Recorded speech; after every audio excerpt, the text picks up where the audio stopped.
জয়নগরে শুরু হয়ে গেল এক নতুন ধরনের মেলা। এই মেলা জয়নগরে প্রথমবার, আর আমি সেই মেলায় চলে এসেছি আর খাচ্ছি পাপড়ি চাট। কোথায় এই মেলাটা জানতে ইচ্ছা করছে, তাই তো?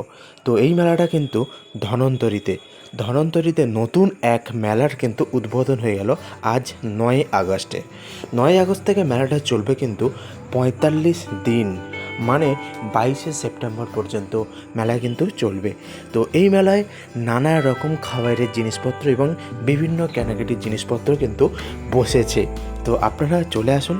আর এই মেলার নাম কিন্তু শ্রাবণী মেলা, যেটা ধন্বন্তরী যে শিব মন্দির কমিটি আছে সেই কমিটি কিন্তু এটা পরিচালনা করছে।